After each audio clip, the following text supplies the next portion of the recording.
मध्य प्रदेश लोक सेवा आयोग की परीक्षा या कहें एमपीपीएससी सुनने में ही कितना भारी लगता है ना। कई लोगों के लिए ये सिविल सेवा में जाने का एक सपना है और ये सफर हाँ थोड़ा मुश्किल तो है, पर अगर सही रणनीति हो तो इसे पार किया जा सकता है। तो चलिए इसी सफर को थोड़ा आसान बनाते हैं और समझते हैं कि ये है क्या। तो ये जो इतना बड़ा और मुश्किल सा सफ़र लगता है ना, इसे समझने का सबसे अच्छा तरीका है इसे छोटे छोटे हिस्सों में तोड़ लेना। तो बस वही करते हैं, चलिए शुरू से शुरू करते हैं। देखिए, एमपीपीएससी की पूरी प्रक्रिया असल में इन 3 सीढ़ियों पर टिकी है। पहली सीढ़ी है प्रीलिम्स, फिर आती है मेंस और सबसे आखिर में इंटरव्यू। हर सीढ़ी की अपनी एक अलग चुनौती है, अपना एक अलग मकसद है। तो सबसे पहले बात करते हैं पहले गेट की, यानी प्रीलिम्स की।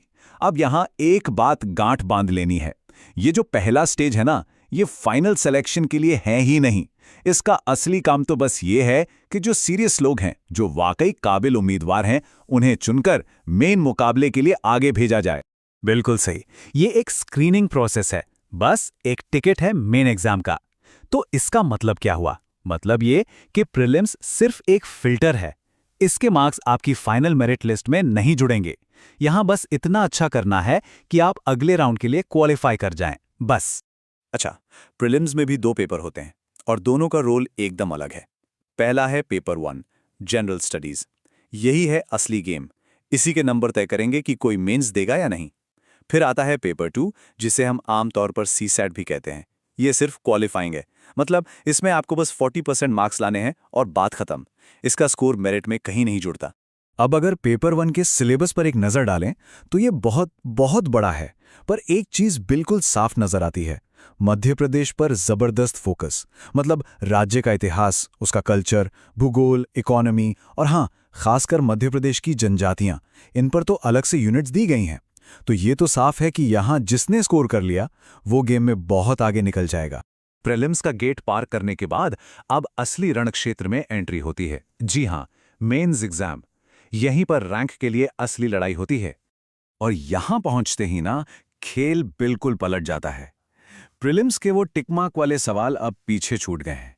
अब आपको लंबे लंबे उत्तर लिखने हैं। यहां सिर्फ जानकारी नहीं, बल्कि गहरी समझ और अपने विचारों को कितने अच्छे से लिखा जा सकता है, इसकी असली परीक्षा होती है।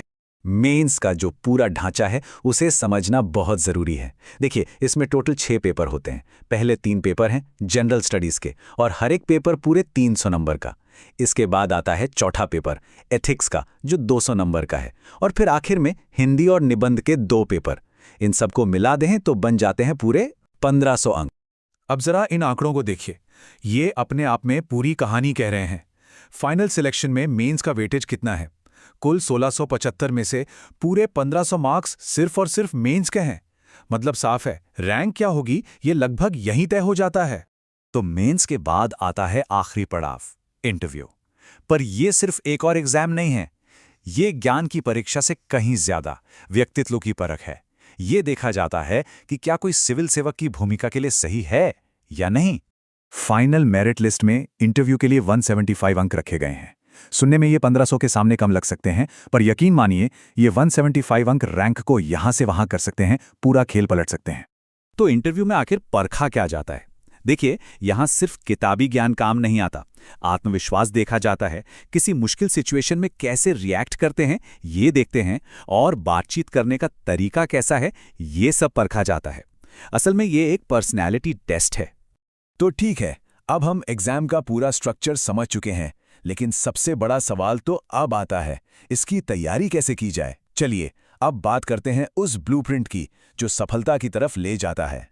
अक्सर तैयारी करने वालों के मन में एक ही सवाल घूमता है कि भाई ये 2 इतने बड़े एग्जाम हैं, प्रीलिम्स और मेंस, इनकी तैयारी एक साथ कैसे करें? क्या पहले प्रीलिम्स पर फोकस करें या मेंस पर? ये एक बहुत बड़ा कंफ्यूजन है। तो इसका जवाब जानते हैं क्या है? जवाब है कि 2 की तैयारी करनी ही नहीं है। तैयारी करनी है सिर्फ एक एग्जाम की, एक इंटीग्रेटेड एग्जाम की। तो फिर एक कामयाब स्ट्रैटेजी दिखती कैसी है? देखिए, सबसे पहला कदम है प्रीलिम्स और मेंस की तैयारी को अलग अलग देखना बंद कर दें, उन्हें जोड़ दें। उन सब्जेक्ट से शुरू करें जो दोनों में कॉमन है, जैसे कि हिस्ट्री, ज्योग्राफी। जब इन्हें मेंस के लिए गहराई से पढ़ा जाएगा तो प्रीलिम्स के फैक्ट्स तो अपने आप ही कवर हो जाएंगे। इसके बाद उन टॉपिक्स के लिए अलग से टाइम निकालिए जो सिर्फ मेंस में है, जैसे सोशियोलॉजी या एथिक्स। और हाँ, सबसे सबसे ज़रूरी बात, रिवीजन।